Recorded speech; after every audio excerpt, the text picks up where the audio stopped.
Las 5:38, una hora menos en Canarias. Ya saben que cada semana en este espacio Luis Rendueles y Manu Marlasca nos traen ejemplos de maldad y de cómo otras personas buenas luchan contra esa maldad. Por estos ya casi 200 territorios negros han pasado pues de todo: asesinos, mafiosos, violadores, torturadores. El tipo que nos va a presentar esta semana pues no es nada de eso, porque vamos a hablar de alguien que no ha matado, ni ha violado, ni siquiera ha visto jamás en persona a sus víctimas, que son más de 200, pero en cambio es de una enorme crueldad, sobre todo si pensamos que esas 200 víctimas son muy, muy pequeñas, son adolescentes. Luis, Manu, buenas tardes. Hola. Hola, muy buenas tardes. Decía a las 4:00 cuando les comentaba el sumario, lo previsto hoy en el programa, a los padres de adolescentes que no se perdieran esta charla, porque a lo mejor les viene bien para cuando tengan un rato tranquilo con sus hijos o con sus hijas, pues advertirles de todo esto y en fin, que les pueda ser una herramienta para combatirlo, ¿no? Esa es la idea de hoy, yo creo, claro, principalmente. Eso es, pues los que tenemos hijos adolescentes, yo creo que lo agradecemos mucho y tomamos buena nota. Bueno, al tipo le vamos a conocer, naturalmente, porque la policía hizo muy bien su trabajo y le descubrió, ¿no? Pues sí, exacto. La Brigada de Investigación Tecnológica de la Policía, la BIT, de la que hemos hablado aquí en alguna otra ocasión, abrió una operación en el año 2008. Una chica de 16 años no pudo más y tras más de medio año siendo víctima de acoso, le contó a su madre lo que llevaba sufriendo todo ese tiempo. La madre acudió inmediatamente a la policía y denunció los hechos en el grupo de menores, en el GRUME de la Jefatura Superior de Policía de Madrid, después de que la cría, que había suspendido el curso y que ya empezaba a tener trastornos psicológicos bastante graves, bueno, pues se rompiese y le confesase todo lo que le ocurría. Al fin, bueno, ¿qué fue exactamente lo que contó la chica? ¿Qué fue lo que denunció? Lo que contaron las dos, la madre y la cría, fue que en octubre del año anterior, en el año 2007, alguien que dijo ser una chica contactó por ordenador con la menor y trabó cierta relación digital con ella. Y después de varias conversaciones a través de Messenger y de chats privados, la chica, la víctima, mandó una foto de sus pechos a quien ella pensaba que era su nueva amiga. Que obviamente no era una nueva amiga, claro. No, por supuesto que no. Lo que pasa es que esa misma persona, la que había contactado con esa menor, lo había hecho desde 5 correos electrónicos distintos, haciéndose pasar por otras tantas personas. Es decir, ella lo que creía es que tenía 5 nuevos amigos, ¿no? De esas identidades, pues uno era un tipo guapo y musculado, un chico pues algo mayor que ella, de 17, 18 años, un par de adolescentes como ella, y todas esas identidades, naturalmente, eran falsas y estaban acompañadas por fotografías que también eran falsas, claro. Bien, dejamos entonces a esa inocente, inconsciente chica, que en fin, que se comportó seguramente como muchos se comportan en la adolescencia, enviando fotos de sus pechos a quien ella creía o pensaba que era una joven de su edad. Bien, a partir de ese momento, ¿qué es lo que ocurre? A partir de ese momento el tono de la otra persona cambió, ¿no? El comunicante empezó a exigirle más material de ese tipo. Ya no se ocultaba, ya era un hombre, no le decía que era una chica, y comenzó a amenazarla de forma explícita si no le seguía enviando fotos sexys. Bien, la gente que nos oye se preguntará, bueno, ¿pero con qué la podía amenazar? ¿A qué se enfrentaba esta chica si no accedía a las pretensiones de ese hombre? Bueno, pues el hombre la amenazó con enviar las fotos comprometidas que ya tenía de ella a todos sus contactos de Messenger o con quitarle todas sus cuentas de correo. Una amenaza que parece, bueno, pues una tontería, pero para la gente de esa edad pues es terrible, ¿no? Que te quiten, que te roben tu cuenta de correo con todos tus contactos y que puedan tener acceso a todos tus amigos, ¿no? Comenzó lo que los expertos llaman un grooming clásico. Bien, hablemos del grooming. ¿Qué es esto del grooming y cómo es posible que ese chantajista tuviera la forma de enviar fotos de la chica a todos los contactos de la chica? El grooming es exactamente lo que sufrió esa chica, ¿no? Es un proceso en el que un adulto establece a través de la red contacto y lazos con un menor, o en este caso una menor, para ganarse su confianza hasta que logra que el chico o la chica le envíe material sensible, ¿no? Con el que poder chantajearle. En algunos casos, las exigencias de la gente que hace grooming llegan a obligar a los menores a citarse físicamente con ellos para obligarles a tener un encuentro sexual. Pero en este caso, en el que estamos hablando hoy, no era así. Ya, bien, pero no habéis contestado a cómo era posible que desde un ordenador, un tío, un individuo, pueda colarse en el Messenger de su víctima, de esta pobre adolescente, y mandar ese material comprometedor a todos los contactos que tuviera esa chica, a todos sus amigos, que a esta edad tienen montones de contactos. Bueno, pues este tipo, aparte de un depredador sexual, era un experto informático, como vamos a ver un poquito más adelante. En este caso lo que hizo fue meterle un virus troyano, de la categoría de troyanos, a la víctima. Seguramente le envió una postal, un vídeo, una foto, algo con un ejecutable dentro, que ella abrió y descargó sin saberlo uno de esos troyanos que posibilitan al que lo ha enviado saber todo lo que se escribe y se hace en el ordenador espiado. Y además ese troyano se aloja, se esconde. Tú no puedes encontrarlo en tus programas ni nada, sino que se esconde, se aloja en un sitio al que el usuario no puede llegar y sin saberlo lo que tiene es un ordenador espiado permanentemente. Bien, pónganse pues entonces en situación. Una adolescente que sabe que hay un tipo que la espía permanentemente, porque eso lo nota ella, todo lo que ella hace en un espacio tan íntimo y tan privado para los jóvenes de hoy como es seguramente su habitación o como mínimo su ordenador. Bueno, imagino que la chica intentaría cambiar de dirección de correo, ¿no?, de cuenta de Messenger para ver si se podía librar de este acosador. Claro que lo intentó y lo hizo varias veces, de hecho. Pero el troyano estaba dentro del ordenador y el chantajista conocía perfectamente todas las claves, las nuevas claves que ella ponía y tenía acceso a cualquier cuenta que ella abría, también a las nuevas. De hecho, volvió a picar la chica y agregó en su libreta de direcciones al mismo hacker, ¿no? Cuando ella vio que no tenía forma de librarse de él, accedió a lo que él llamaba sus cuotas. Las cuotas. Ahora, atención, porque aquí empieza el delito. ¿Qué es eso de las cuotas? Bueno, pues el chantajista le exigió a la víctima que semanalmente le enviase 5 fotografías. 2 de ellas completamente desnuda y otras 3 con ella en ropa interior. Y además, todas las semanas le debía enviar un vídeo de 5 minutos de duración en el que la joven, la menor, la niña, tenía que introducirse a algún objeto y gemir. Seguramente tendrán ustedes arcadas solamente de escuchar esto. ¿La chica accedió a esto? Yo creo que no tenía opción. Accedió como un mal menor y vamos a explicar por qué. Hasta entonces, hasta ese pacto, digamos, hasta ese último chantaje, el tipo la obligaba a la chica, a la joven, a estar delante del ordenador sentada hasta las 3 o las 4 de la madrugada cada noche. Vale. La chica le rogó que la liberase de esas horas, por lo menos porque llegaba todas las mañanas tarde a clase sin dormir y su madre se enfadaba con ella, ¿no? Así que el chantajista aceptó, cambió esas conexiones en directo por el envío de las sucias cuotas, un proceso que duró unos 3 meses, hasta que la menor se rompió, se derrumbó y se lo dijo todo a su madre. Menos mal. Bueno, ya habéis dicho antes que madre e hija denunciaron al grupo que lleva a los menores de la policía. A partir de ese momento, ¿qué ocurre? Bueno, pues el Grume, al ver el cariz del delito denunciado, le pasa los bártulos y toda la investigación a la BIT, que se puso a trabajar con la eficacia a la que nos tiene acostumbrados esta brigada, en la que, por cierto, manda un paisano tuyo y rendido admirador, ¿eh? Sí, sí. Pues un abrazo desde aquí al comisario, entonces. Y en la que hay un grupo de agentes que probablemente estén entre los mejores de los países de nuestro entorno, ¿eh? Están considerados como la élite de la lucha contra de la protección al menor, vaya, de la lucha contra la pornografía infantil.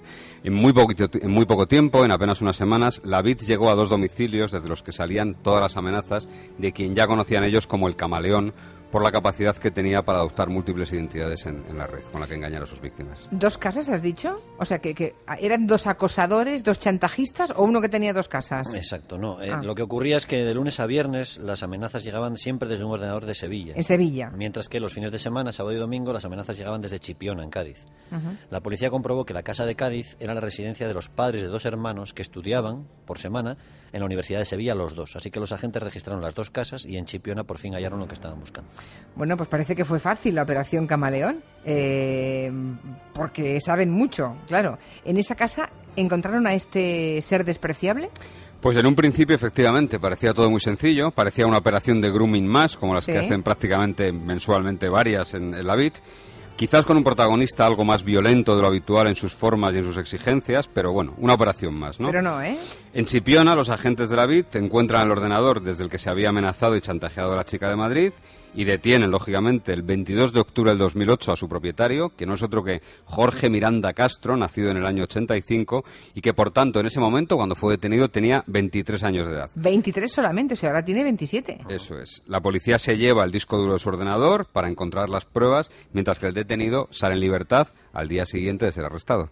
¿Al día siguiente? ¿Le dejan en libertad? Eso es. Bueno, imagino que encontraron las pruebas que buscaban, sin embargo, ¿no?, contra él. Durante varios meses, uno de esos policías tan especiales que hemos dicho que trabajan en la BIT y al que además le ha dado tiempo incluso a escribir alguna novela, estuvo haciendo una minuciosa autopsia del ordenador de Jorge Miranda, del camaleón, y así, a medida que iba explorando, se iba dando cuenta de que aquella no era una operación normal y que no estaban ante un acosador de los habituales. No era del montón. ¿Qué tenía entonces repito el nombre, Jorge Miranda Castro, de especial en el peor sentido de la palabra?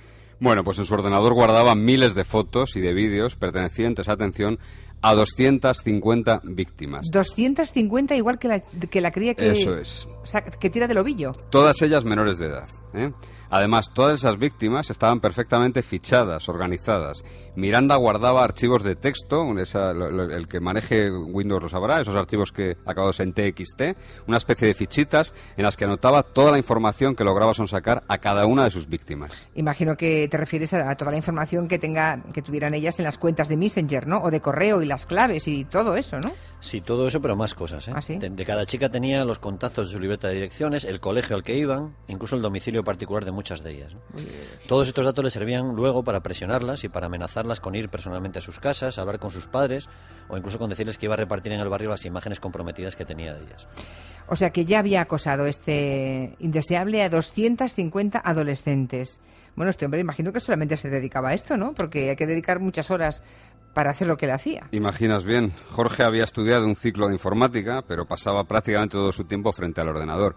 Llegaba a tener abiertas hasta 18, 20 sesiones de Messenger con sus víctimas, ¿no? Lo que hacía era patrullar de manera virtual todos los caladeros en los que encontraba a todas esas víctimas. Bueno, cuando hablas de caladeros, que querrás decir que siempre captaba a esas chicas en prácticamente los mismos lugares. Sí, sí, en dos páginas en las que en aquellos años, hablamos de 2008 y 2009, había sido visitantes decenas de miles de adolescentes españolas, ¿no? Que con sueños de ser famosa o de ser actriz o de ser modelo. Se llamaban Netlog y votamicuerpo.com, ¿no? Uy, atención a esto, ¿eh? ¿Estas páginas están abiertas aún? Pues sí, yo creo que sí. Netlog o votamicuerpo.com. Sí, en esas páginas muchas chicas que ya te digo sueñan con ser modelos o con portada de revista o actrices, pues colgaban fotos suyas en bañador o en bikini y en actitudes ingenuamente sexys, sexys, algunas casi naifs, y en muchas ocasiones ponían una dirección de correo que era la primera vía por la que se colaba el camaleón. Imagino que no será fácil acceder a ese número de víctimas, ¿no? A esas 250 chicas y, sobre todo, conseguir toda la información que él tenía de todas y cada una de ellas. Bueno, lo que pasa es que Jorge Miranda, y esta es la otra peculiaridad de este personaje, era un tipo bastante avezado en informática, ¿eh? Para sus fechorías manejaba varios y sofisticados programas. Por ejemplo, tenía un programa que hacía pasar una grabación de vídeo como si fuese una webcam en directo, ¿eh? Me explico. Para ganarse la confianza de sus víctimas, para ganárselas, les decía que conectaba su cámara para que le viese su interlocutora. Y lo que hacía era, le pasaba una grabación que había robado a otra chica, evidentemente. Claro, de tal manera que su víctima pensaba que estaba ante una chica, efectivamente, ¿eh? Otras veces lo que hacía era activar la webcam de su interlocutora y grababa sus imágenes sin que ella se diese cuenta. Tenía un programa para hacer esto, para activar a distancia la webcam. Esto ya lo contamos una vez hace mucho tiempo. Sí, y recuerdo hablando de grooming precisamente. Hablando de grooming precisamente, no de este caso sino de otros, y recuerdo que hubo montones de oyentes que se llevaron las manos a la cabeza porque, bueno, yo misma aquel día, hace ya 2 o 3 años, descubrí que sin tener tú conectada la webcam, tú tienes inocentemente tu ordenador abierto.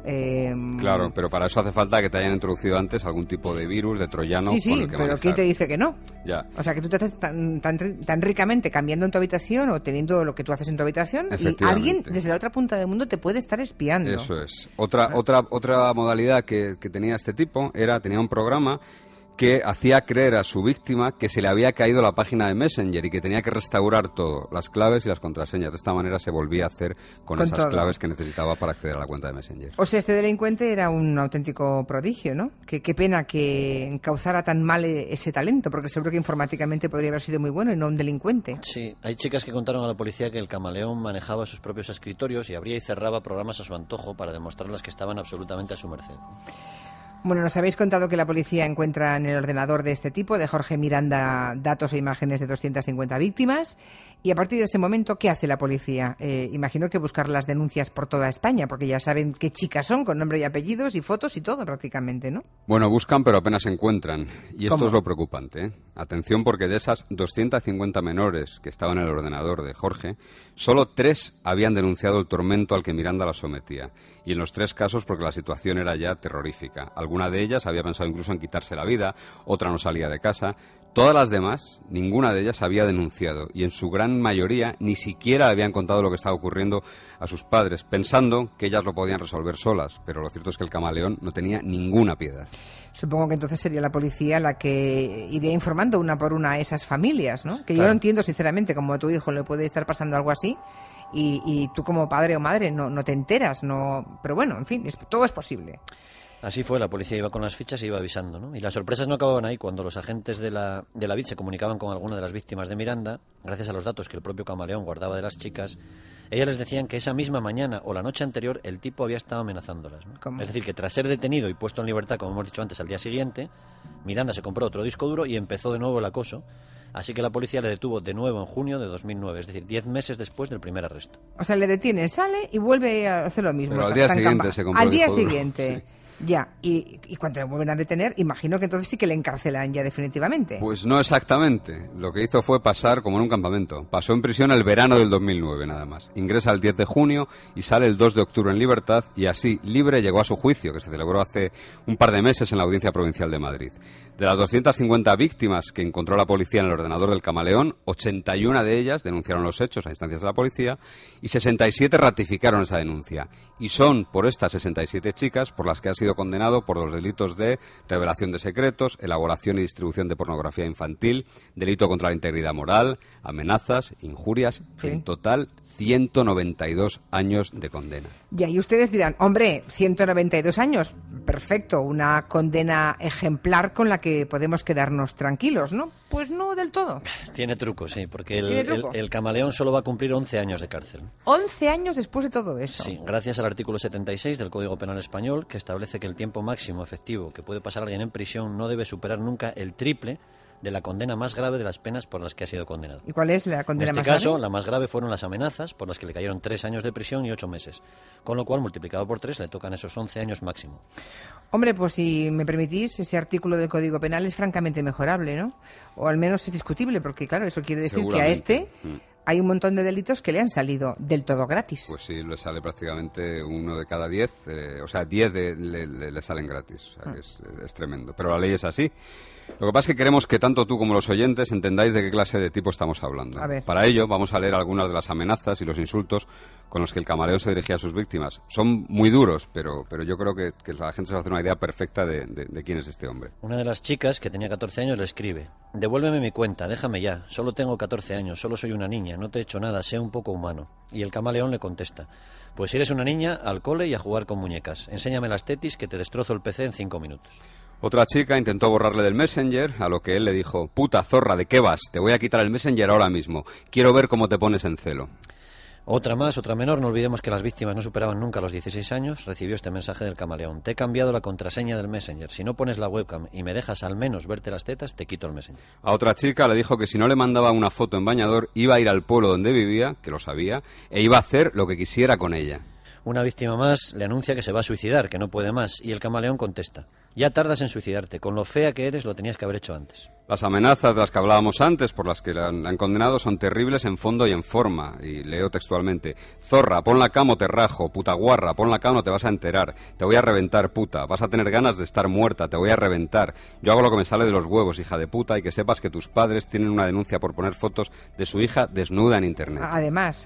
Claro, y especial gravedad tiene el suplicio que pasó una chica de Canarias, una de las 3 que iniciaron la denuncia inicial contra este tipejo. Con ella se atrevía el Camaleón incluso a llamarla por teléfono para jadear y respirar profundamente, y a través del ordenador le decía que iba a difundir todas sus fotos por internet, que sabía dónde vivía y que le iba a dar una paliza incluso. La chica accedió a todo lo que le pidió el Camaleón, dejó hasta de salir de casa durante 2 años, y en el ordenador del Camaleón había más de 300 fotos que le había sacado a esta chica y 7 vídeos de contenido sexual explícito. ¿Qué individuo? Estarán los oyentes ahora pensando, bueno, le han juzgado, le han condenado, de acuerdo, le han condenado por mucho menos de lo que parecía en principio, y dirán, pues esperemos que ahora desde su celda, desde la prisión, no tenga forma humana de amenazar a nadie más y que lo piense durante esos 11 años en que va a estar en prisión, aunque un tipo así no sé hasta qué punto puede rehabilitarse. Bien, pues no, tampoco se tranquilicen, porque creo que aún no está en la cárcel, ¿no? No, probablemente se tranquilizará. Se puede estar cuando- tranquilamente oyéndonos por la radio ahora mismo. Sí, sigue en su libertad. casa. No, bueno, de hecho trabaja aquí al lado donde estamos nosotros, muy ¿Qué cerca. dices? Sí, muy cerca de la sede de Onda Cero en Madrid. Trabaja y precisamente trabaja en una empresa informática. Así que muy lejos de los ordenadores no está. Suponemos que su abogado lo que habrá hecho es solicitar que no entre en prisión hasta que la sentencia sea firme, y si el Tribunal Supremo la ratifica, sí que deberá cumplir esos 11 años. Lo que pasa es que para eso falta un tiempo según los ritmos de la justicia española. ¿Y cómo pueden contratar a un tipo así? En fin. No, en informática debe ser excelente, desde luego. Bueno, pues que se ocupe de la informática de la cárcel. Hay Que ordenadores, seguramente- hay que se- ordenadores. hombre, que seguro que la hay. Oye, Julia, Dime. contestando al señor Monegal, que nosotros somos fieles seguidores, el tema de Valencia, el vertedero. Sí. Hay 2 personas ya en prisión, las dos ¿hombre? mujeres, sí, las 2 mujeres que se quedaron a cuidar el niño de Loami. Las han detenido. Están en prisión porque en un principio fingieron que era un secuestro, echaron la culpa, dijeron que habían llevado al niño, que parece que está incluso de moda, que habían llevado al niño a un parque y que se lo habían llevado 2 personas, pero cuando llegaron los policías a interrogarlas, una de ellas, pura, se derrumbó y admitió que el niño, dicen ellas, se les cayó en casa, no le llevaron al hospital porque ellas son inmigrantes sin papeles, tenían miedo, y que se les murió en casa. Lavaron la ropa y tiraron al niño a un contenedor de basura, ¿no? Pero por eso la policía todavía está intentando cuadrar ese testimonio con las pruebas que han encontrado y de momento falta la principal, por eso se está buscando al crío en ese vertedero y se está removiendo toneladas y toneladas de basura. Qué horror. Recordemos que es el caso de un crío que ha desaparecido. Es decir, que lo dejó una... ¿de qué Su madre nacionalidad era? boliviana Su madre se fue- boliviana eso. se va a estudiar fue a Francia. se fue A Francia a a trabajar y le deja a dos compañeras su hijo pequeño para que se lo cuiden un tiempo. No sé qué tiempo sería ese, si un mes, 3... 5 meses. 5 meses. Cuando la madre va a volver, que es esta semana, le anuncian que lo han secuestrado y bueno, a partir de ahí se desencadena todo. Claro, es que además, vete a saber tú cuándo desaparece el niño, ¿no? Claro, si hace 5 meses y ahora cuando vuelve la madre... La madre le llamaba todas las noches al chaval. Y hablaba- y la ¿y última se lo vez que habló... ponían? Sí, se lo pusieron la última vez el lunes. ¿Este lunes? El lunes pasado. Sí, el martes ya el chaval no se pudo poner al teléfono. Le contaron una milonga a la madre y ya la madre vino para Valencia. Bueno, pues seguiremos con esta historia que en efecto seguro que tiene recorrido en los medios de comunicación. Esperemos que con sensatez y cordura y sensibilidad. Gracias, Manu. Gracias, Luis. Gracias. Hasta luego.